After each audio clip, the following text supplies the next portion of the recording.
ఉన్నాను వాళ్ళు నీ కరుణయు నీ ఉపకారము నా వెంట వచ్చునని చెప్తూ ఉన్నాడు. కాబట్టి ప్రియ విశ్వాసులారా, కీర్తనకారుడు చక్కగా చెప్తూ ఉన్నాడు ఈరోజు వాక్యం.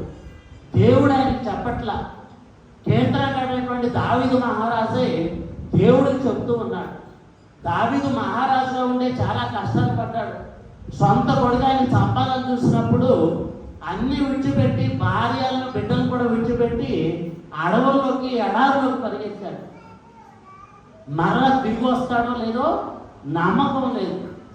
కానీ దేవుడు మరలా ఆయన్ని తిరిగి వచ్చి ఉన్నతమైనటువంటి స్థితిలోకి చేర్చినప్పుడు దావీదు చెప్పేటువంటి మాట ఇది, నేను దేవుడు నన్ను గొర్రెలు కాసేటప్పుడు పిలవడమే కాదు, నా జీవితాంతం కూడా ఆయన నన్ను అభిషేకిస్తూనే ఉన్నాడు, ఆయన కరుణ ఉపకారం కూడా నా వెంట ఎప్పుడూ నడిచి వచ్చిందని చెప్తూ ఉన్నాడు. దేవుడు చెప్పిన మాట కాదు, ఒక భక్తుడు అనుభవించినటువంటి అనుభవం ప్రియ విశ్వాసులారా.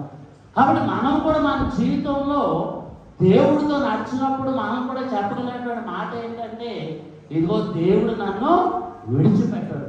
అంధకారంలోనో, అప్పుల్లోనో, రోగాల్లోనో, కష్టాల్లోనో, బాధలో నడిచిన కానీ దేవుడు నన్ను విడిచిపెట్టాడు. దేవుడు కరుణ ఉపకారం ఎప్పుడు కూడా నా వెంటే ఉంటుంది. దేవుడే కరుణ చూపించి నన్ను క్షమించగలిగినప్పుడు ఎవరైనా మనకు హాని చేయగలరా? చేయలేదు.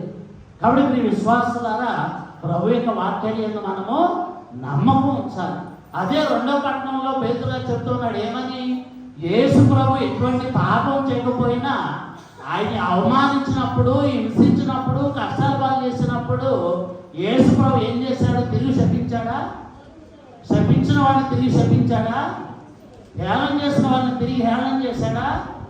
ఎవరినైనా కానీ చంపుతానని బెదిరించాడా? ఏం చేశాడు యేసు ప్రభు?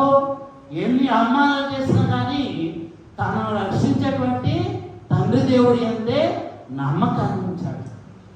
అది మీరు విశ్వాసులారా, యేసు ప్రభు ఒక గొర్రెగా విశ్వాసగా జీవించడం అంటే అది. ఎన్ని కలిగినా కానీ ఇదిగో దేవుడి యందు విశ్వాసం కలిగి జీవించడం. అదేవిధంగా ఈరోజు మన కాపర్లు ఎవరు? మన నాయకులు. తిరుసభలో పోపు గారు, పీఠాధిపతులు, గురువులు మన నాయకులు. మన కుటుంబంలో నాయకులు ఎవరు? ఎవరు నాయకులు? అమ్మ, నాన్న నాయకులు. కాబట్టి ఈ మంచి కాపర్లు, తల్లిదండ్రులు కనుక మంచి కాపర్లు అయితే ఏం చేస్తారు? బిడ్డల్ని దేవుడి వద్దకు నడిపిస్తారు. దేవుడి ద్వారా